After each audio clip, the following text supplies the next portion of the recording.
उत्तर भारत के एक छोटे से गांव शिवपुर में हरे भरे जंगलों और खेतों के बीच एक रहस्यमयी झील थी जिसे सब नागताल कहते थे।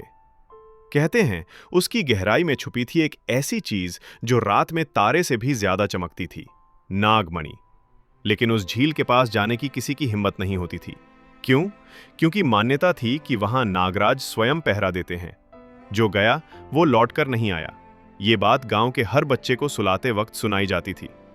पर बच्चों, हर कहानी में एक ऐसा किरदार होता है जो डर को नहीं मानता, और इस कहानी की नायिका थी एक छोटी सी पर बहुत ही साहसी लड़की, बिंदिया। बिंदिया गांव की बाकी लड़कियों से अलग थी। वो सवाल पूछती थी, वो जानना चाहती थी कि सच क्या है। क्या वाकई नागमणि है? और अगर है तो क्या वो सचमुच डरावनी चीज है या बस लोगों के डर का नाम? एक दिन मंदिर की सफाई करते समय उसे मिली एक पुरानी ताम्रपत्र वाली किताब।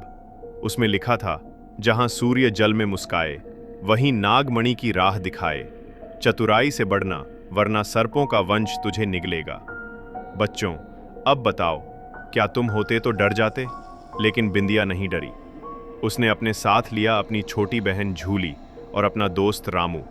और फिर क्या था, एक रात तीनों चल पड़े उस रहस्यमयी झील की ओर, हाथ में दीपक, मन में साहस। रात थी, शांत झील चमक रही थी। तभी उन्होंने देखा, पानी के नीचे कुछ चमक रहा था। और जैसे ही वो पास पहुंचे, एक जोरदार फुफकार, सांपों का समूह दिखाई दिया। और उनके बीच में थी एक गुफा जो सामान्य आंखों से नहीं दिखती थी। गुफा के दरवाजे पर एक पहेली लिखी थी, एक ऐसा रत्न जो खुद जलता है पर जलाने की शक्ति नहीं रखता। बिंदिया ने सोचा और बोली, चांद। और बच्चों, जैसे ही ये शब्द निकले, दरवाजा खुल गया और सामने था एक गोल कक्ष जिसके बीचों बीच रखी थी नागमणि, नीले और हरे प्रकाश से चमकती हुई। पर तभी फिर एक फुफकार गुफा में प्रकट हुआ, विशाल नागराज।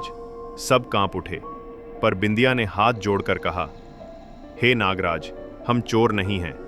हम जानना चाहते हैं कि इस मणि का रहस्य क्या है। हम इसे किसी लालच से नहीं, ज्ञान से देखना चाहते हैं। नागराज शांत हुए, उनकी आंखें नरम हुईं और बोले, जिसने ज्ञान के लिए मणि मांगी वही इसका अधिकारी है। और फिर नागराज ने स्वयं मणि उठाकर बिंदिया को सौंप दी। अगले दिन बिंदिया ने मणि को गांव की पाठशाला में रखा, और तब बच्चों, जैसे ही मणि वहां रखी गई, बोर्ड पर खुद ब खुद अक्षर उभरने लगे, किताबें चमकने लगीं और बच्चे बिना किसी शिक्षक के पढ़ने लगे। शिवपुर गांव बन गया पूरे राज्य का ज्ञान धाम, और बिंदिया, उसे दी गई उपाधि ज्ञान वीरांगना। तो बच्चों, कभी भी किसी कहानी को बस डर से मत सुनो। हर रहस्य के पीछे कोई सीख छुपी होती है।